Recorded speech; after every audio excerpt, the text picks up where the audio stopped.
What's good, everyone, and welcome to this premiere episode of Into the Wilderverse. My name's Kyle, and I'll be your guide through this new video series. Together, we're going to witness the rugged beauty of the Canadian wilderness, explore old-growth forests, journey through pristine waterways, and learn a few backwoods tricks and tips along the way to take our camping experience to the next level. But before we pack our bags and go even deeper into the woods, I'd like to take this time to share a little bit of my story with you about how I came to live out here in the middle of the woods, miles from the nearest road, completely off-grid for the last 11 years. I want to give you the who, what, where, and why of this new video series, and the when is right now.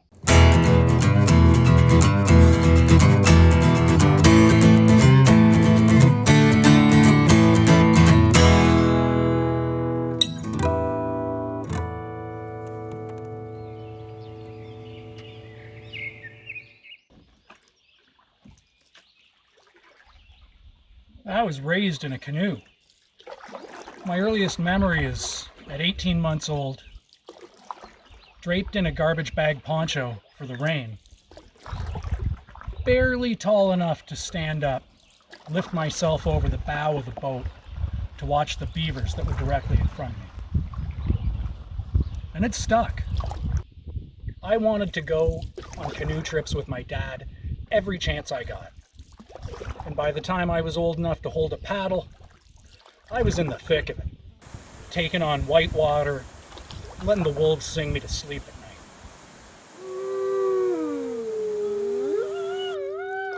night. Weekend trips turned into week-long trips that turned into 2-week trips.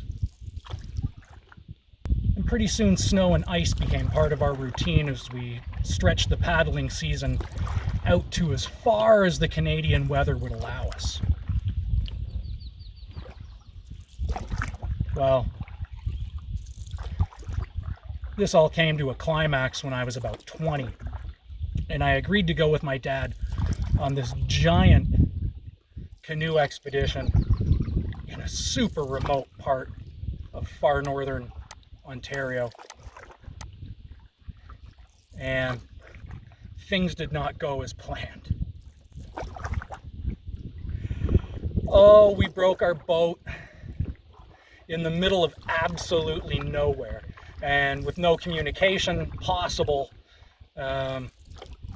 It was over a week of near starvation. To get out of there, I had to jump off of a waterfall and onto a rescue helicopter. True story. And when that chopper touched down in a small Cree village in polar bear country, I knew I couldn't let my misfortune stop me. I needed to keep adventuring, but I couldn't just follow along anymore. I needed to become a leader.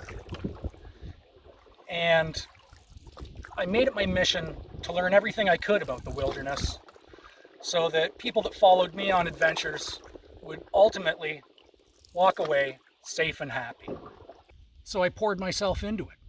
I watched every movie and read every book I could, but more importantly, I spent every moment possible in the middle of the wilderness. I was a river rat. I just took a series of entry-level, go-nowhere jobs so that when I could finally scrimp up enough money to get back out on the water for months at a time, I'd just quit. And that's when I found Angela, the love of my life. Except, she was not a camper. I had never been camping before. Never once in my life. So it was trial by fire. I devised the longest, most grueling canoe trip I could plan to see if she was the one. We got caught in the snow on the way there. But as it turns out, Angela's just an absolute champ. And converting her over to the wild side was an easy task. I loved it. There you go. There'd be a wilderness-themed wedding in our future. It's true.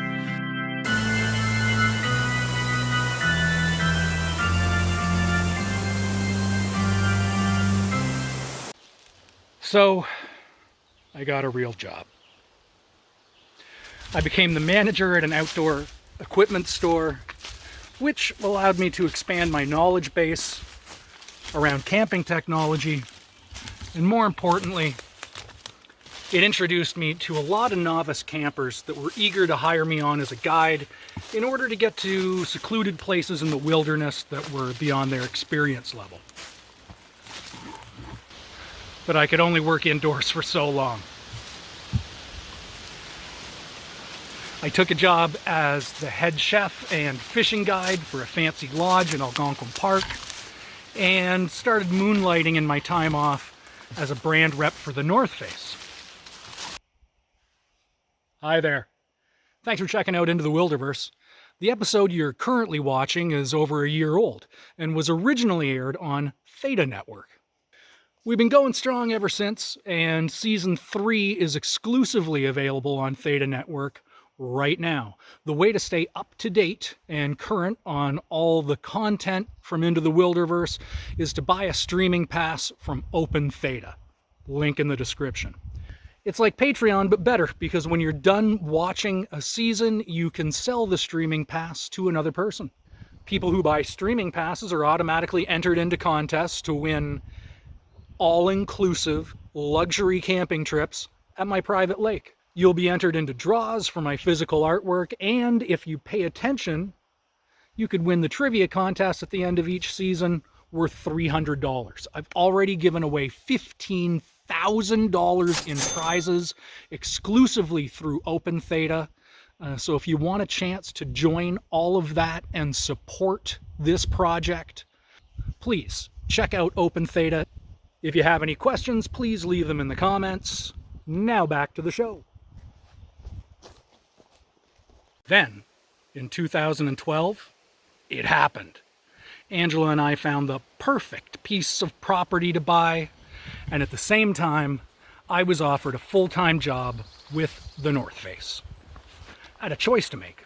Do I take a dream job with the world's largest outdoor equipment manufacturer, or do I quit my job, spend my life savings, and go to the middle of the forest to live out of a tent and build a house out of garbage?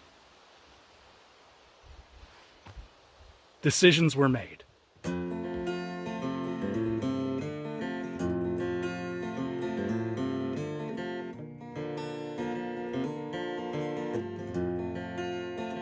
Well, we loaded up our old pickup truck, moved out of the city and up to the lakelands of central Ontario just as quick as we could. It was June of 2013 when we found a beautiful spot for our tent, and that's where we'd live for the next 5 months.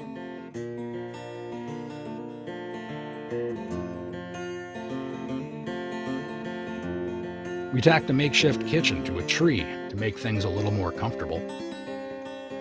But when a bear decided to teach us a lesson about keeping our food in the woods. Yeah, you can see the claw marks there. So we've got those punctures.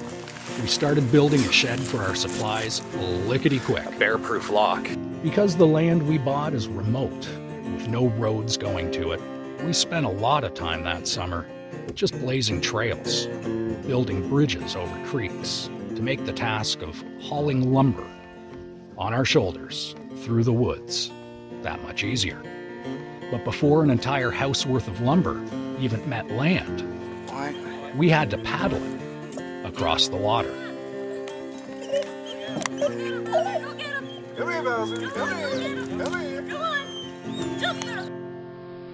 And when we finally had all our materials together, I started clearing a build site with an axe in August. Oh, it's going. It's going. Timber! That was sweet. Our tiny house was slowly starting to take shape. I didn't know much about construction at the time. Got a lot of my knowledge from YouTube University. So if I can do it, you can do it too. I think anyone with the motivation to complete a project like this is very capable of it. So what are you waiting for? By Halloween that year, we moved into the house. We had 4 walls and a roof, and it was good enough for us. Humble beginnings. But there was no time to stop working. Winter was on its way. And in November, In November.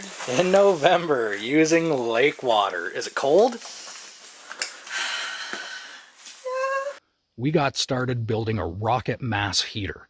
It's an exotic 3-ton wood gasification stove that's ultra efficient and very warm. And we'd need all the warmth we could get. Because that winter would see lows of minus 53. As hard as it was, we made it through that first year with a very chipper disposition, even though we didn't have comforts like electricity or running water yet. We had each other. For the first time in our lives, it felt like we were truly in total control of our own destiny. Well, that seems like a good place to leave this one. I just wanted to give you a short introduction to give you some context about what you're going to get into with the rest of this video series. Next week, I'm going to give you a grand tour. We'll learn about the history of this area, we'll take a hike through the property, we'll see the tiny house 11 years later, and we'll meet the neighbors. I can't wait to share it all with you. So until next week,